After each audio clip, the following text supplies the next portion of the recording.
15 minutes before dawn, the tide outside Cascais, Portugal, withdrew with unnatural haste, bearing kilometer-long trenches in the Atlantic shelf.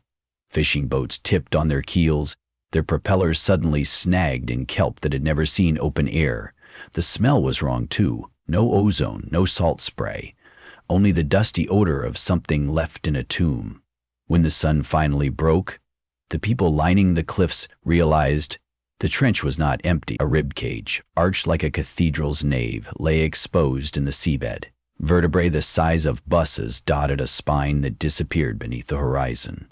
And between each rib hung a barnacle-coated chain, as though the creature had once worn armor.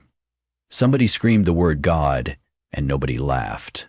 Across the continent, Dr. Mara Hellstrom was still half asleep and wholly annoyed when the European Institute of Antiquities emergency line dragged her out of bed. 6 hours later, she flew over the Portuguese coast, phone vibrating with frantic news bulletins. The Indian Ocean had drained around Sri Lanka. The South Pacific yawned open like a punctured lung. Turbines on offshore wind farms stood on dry ground. Everywhere the sea receded, bones surfaced, always colossal, always humanoid, always chained. Theories multiplied faster than the headline. Climate cataclysm, meteor impact, coordinated terrorist siphoning of seawater, EHE hypothesis crashed against the same reef of impossible anatomy. Mara, graduate of Columbia's archaeology program and celebrated swatter of pseudo-historical hoaxes, had been summoned to deliver the comfort of skepticism. Stone, not calcium, her supervisor told her over the roar of the Cessna's engines. Find the tool marks, prove it's some ancient sculptural stunt, and we tamp down the hysteria. Hysteria needed tamping. Fringe podcasts proclaimed the return of abyssal sovereigns described in Canaanite clay tablets. Coastal towns lit bonfires and makeshift rituals. Surfers marched carrying tridents painted with phosphorescent algae. One cult in Brittany called itself the Net of Dagon.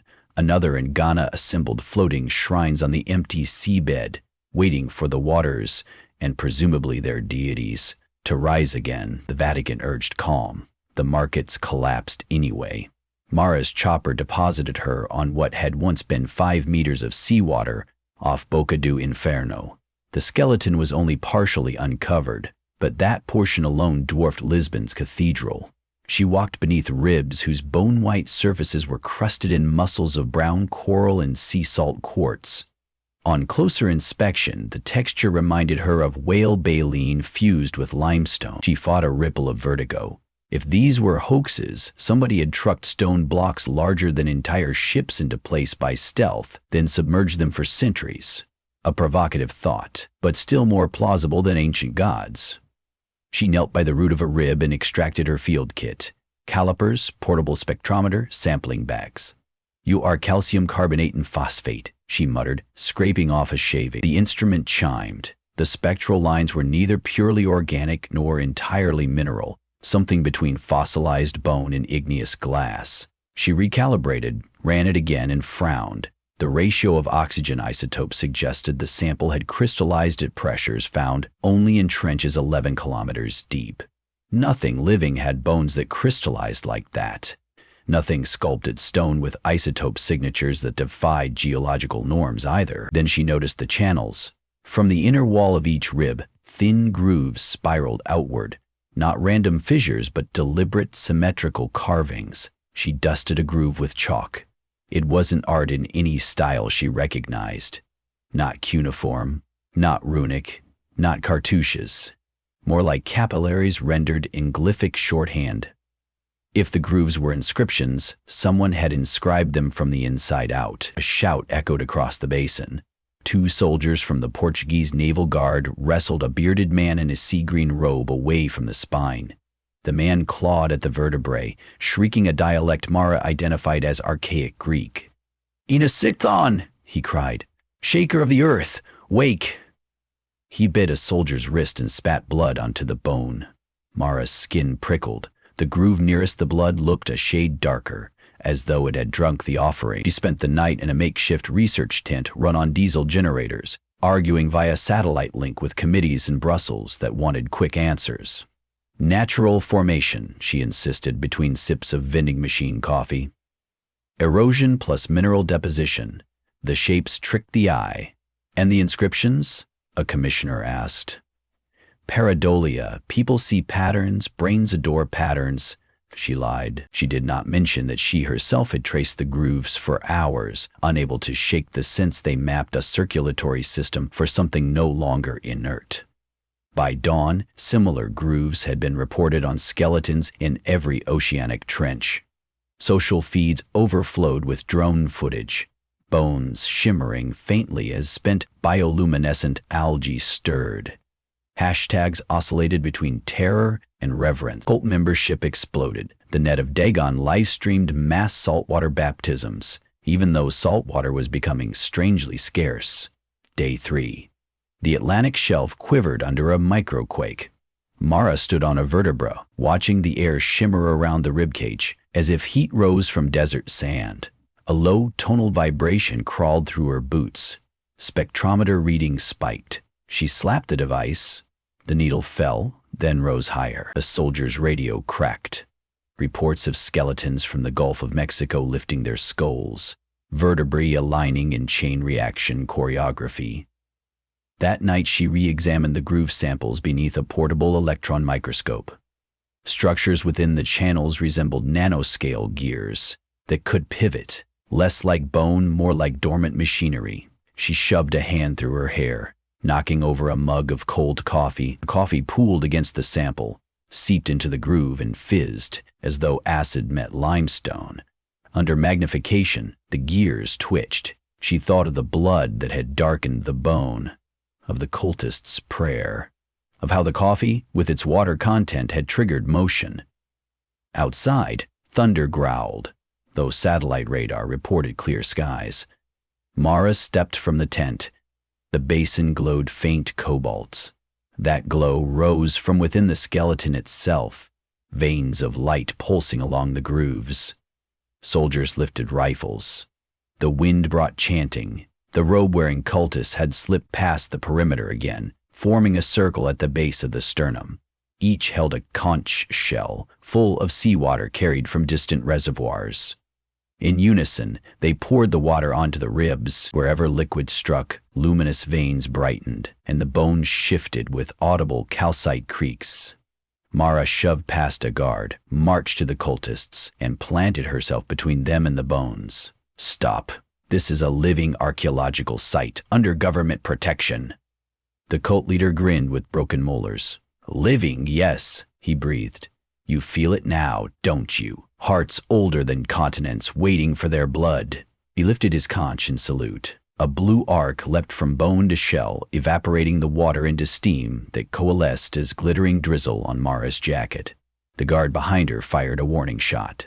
The cultists scattered, but the damage was done. Vibrations intensified, rattling floodlights and cameras. An hour later, emergency briefings revealed identical incidents worldwide. Cults called them libation rite. Every libation accelerated skeletal movement.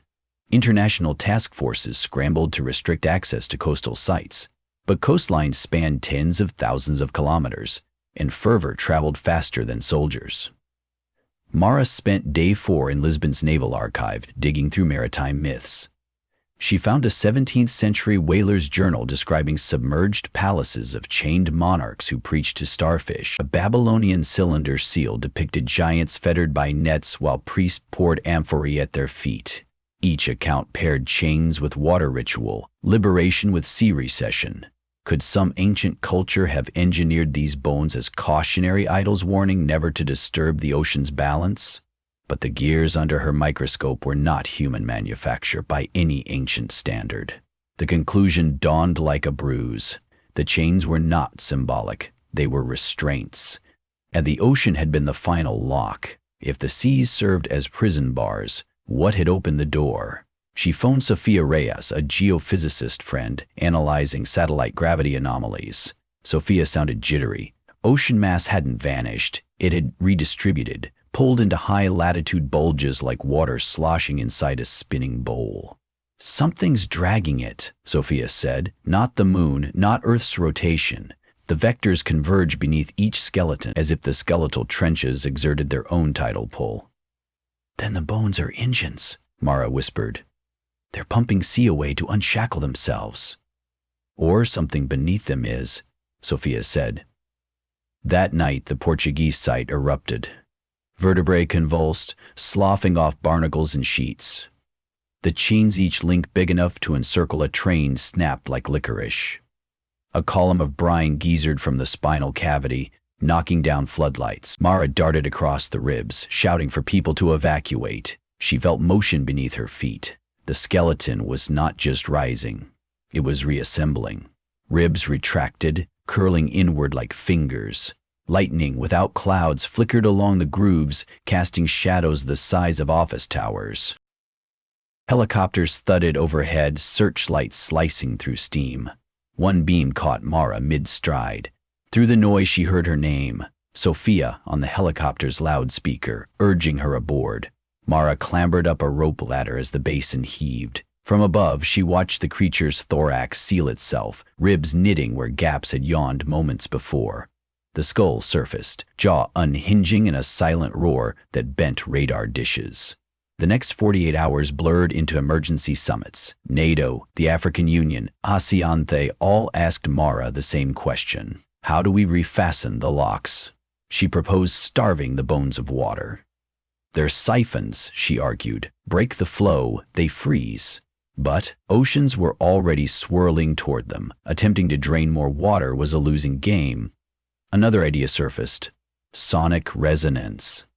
If the grooves were mechanized channels, disrupt the frequency that coordinated them. Sophia built a model using seismic data from Day 3's microquakes. The bones vibrated at 17.4 hertz, infrasonic but strong enough to agitate water molecules. If they could broadcast an inverse phase at the same amplitude, they might cancel the resonance, send the skeletons back into torpor. High-powered arrays existed on naval ships, but none had been tested on this scale. They'd convinced commanders to try. The Atlantic Fleet mustered 12 destroyers equipped with low-frequency acoustic transducers, triangulating the Lisbon skeleton, which now waded through a half-flooded valley, dragging residual tide behind it like a cloak. Mara insisted on being aboard the flagship. Her expertise, she argued, was needed for real-time calibration.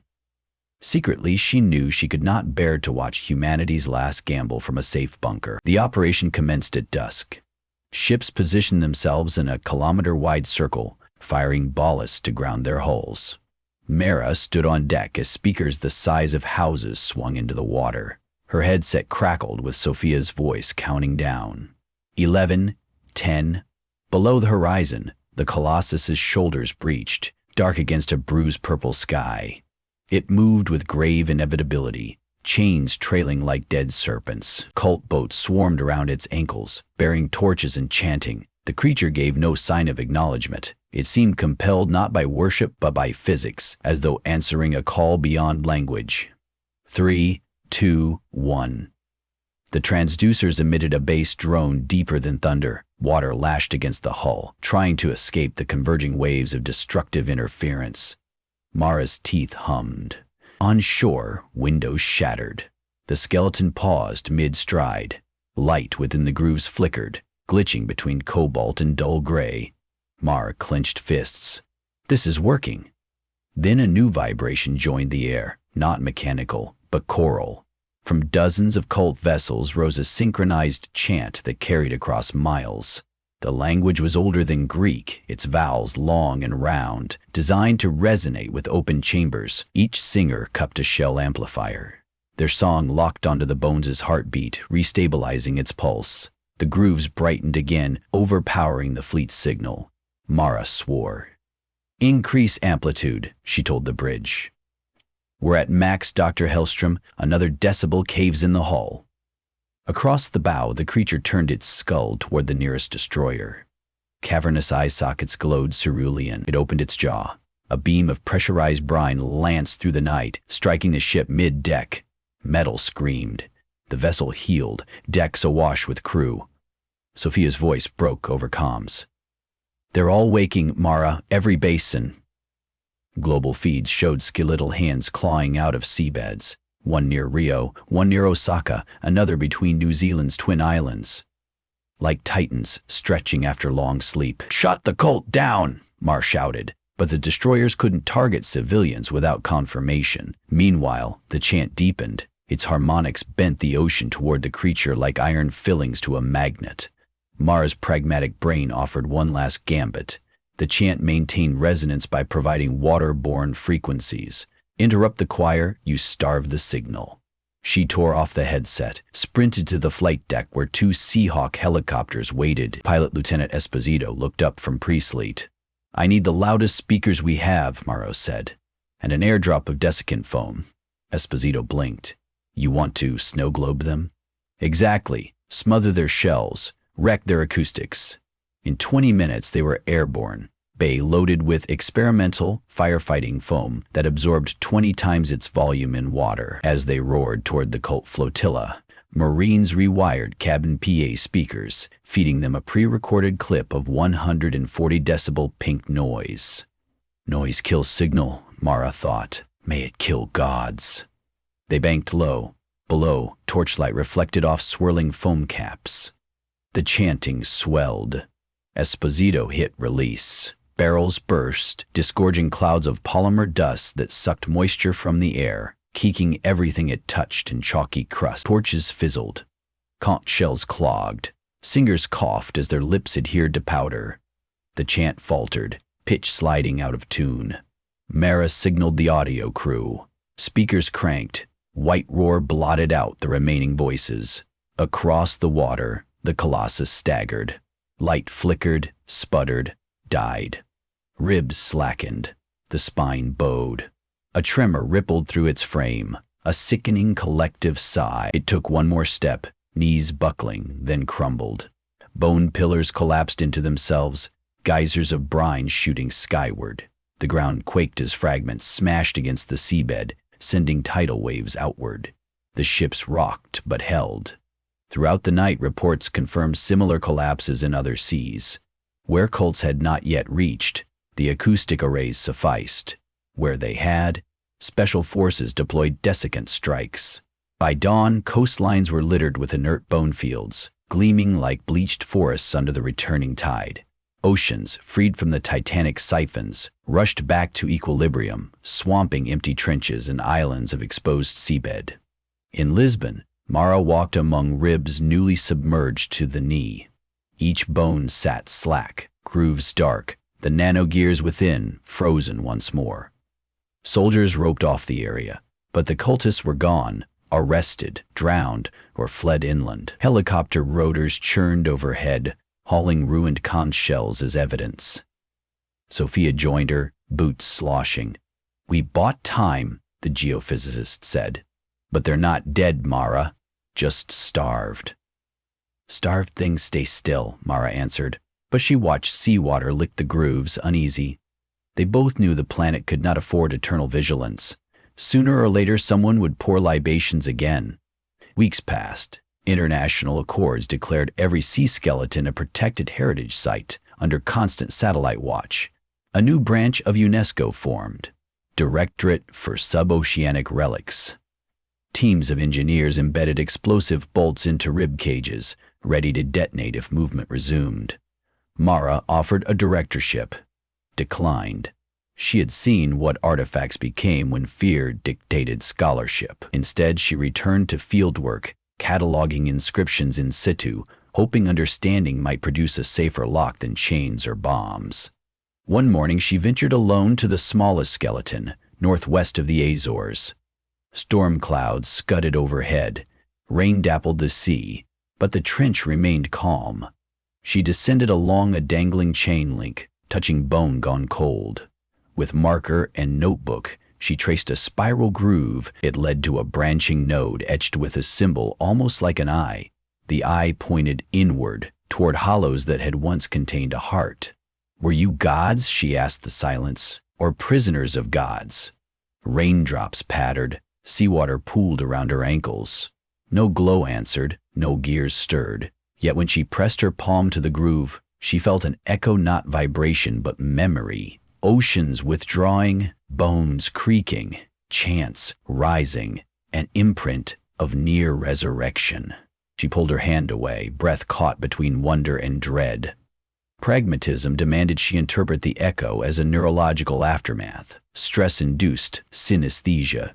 But part of her, the part that had walked through ribs bigger than arches, the part that had tasted salt turned to steam, knew myth and fact had braided too tightly to unravel. Salts might fade, bones might slumber, but the world had glimpsed something larger than its oldest scriptures, and once imagination bites truth, it never lets go.